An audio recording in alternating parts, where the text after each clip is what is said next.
My name is Jessie Jarvis, and I am a third-generation rancher. I was born and raised in southern Idaho, which is where we are today on our family's ranching operation. Anything when it comes to feeding cows or moving cows, I've always loved that side of things. However, now that I'm older, I will say one of my favorite chores when I get to do it in the morning in the summer is when we irrigate these pastures, because we do it with a shovel. And so I just love to be out here early in the morning and you hear the birds and the water ripples, and that is like the place where I can really think, just because it is so silent, but at the same time, like all of nature's beautiful sounds, that's definitely my favorite spot. So I have known my husband since we were probably about 3 years old. He and his family also ranch here in Elmore County, so we've always known one another. We grew up junior rodeoing together, but we never dated until we were 22 and had kind of reconnected, and we dated for a couple years and got married, and now we're here where we get to raise our family and continue our work in agriculture. There is no better way of life than being able to raise kids on a farm or ranching operation. I think of how lucky our children are that they get to just be immersed in nature and around animals, and they get to play and dig in the dirt, and they have wide open space that they can run and really use their imaginations. They can go out and try to build a tree fort, or they can go out and scout for whatever little animals they want to find. And I am so incredibly thankful that we get to not only raise our kids just out in the wide open spaces, but also alongside our family. My parents, we get to work with them every day, and so my kids get to see their grandparents every day, which is absolutely amazing. They also get to go to Justin's family's operation often, so they get to see Justin's mom and his grandparents as well. And that's one of the other things that I really do love about agriculture in general, is it usually is family oriented, and I love that my children are able to spend as much time with those family members as they can. So when I first started into social media, I honestly just used Instagram as a place to edit photos, and I'd delete the photo that I'd made and I'd go post it on Facebook, which was obviously not the intention of that social media platform. But then over time, that was also kind of when I had transitioned from working for Idaho Cattle Association as their communications director. So I had a really good understanding of marketing, but at that same time, I moved back home.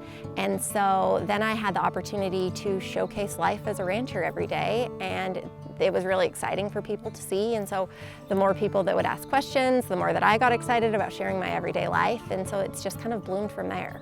It absolutely is wild. And I'm never somebody who gets focused in the follower count by any means, but I will say there are 26,000 people who live in Elmore County. And I remember when I had 26,000 followers, I thought, holy cow, this is the same number of people that live in my entire county, but they are spread out across the world, and I get to share my life with them. And again, it didn't have anything to do with that particular number, but just the massive impact that social media has. And it can be used for good and it can be used for bad.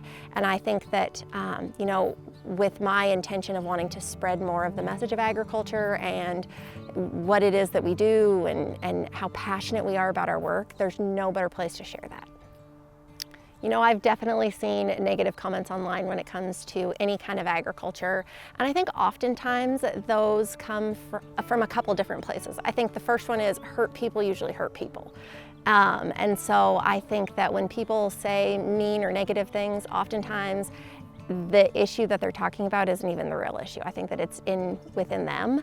But at the same time, I think that a lot of it just comes from misinformation. And I do feel bad for consumers, because obviously we know when we go to Google and we type things in, most of what comes up isn't necessarily accurate or favorable to agriculture. So I think that we kind of need to cut consumers a little bit of slack, because I think that a lot of them do come from very honest, and they mean very well, but unfortunately the information that they have access to isn't always the most reliable. So that's kind of what I've noticed when it comes to those negative comments. To me, getting youth and young farmers and ranchers involved, or continue to be involved in our industry, is absolutely paramount. The number of people involved in farming and ranching and agriculture as a whole, that number has decreased since the 1980s, but somehow the population of people that we are trying to feed and clothe is increasing. So at some point, obviously, those scales are going to need to be tipped, because this very small percentage of people cannot continue to raise food and fiber for the growing number of people that we need to. And we need to continue to provide more opportunities for young farmers and ranchers, and we also need to continue to provide opportunities for people who didn't come from an agricultural operation, or didn't grow up in farming and ranching, to find their passion within agriculture. We need everybody.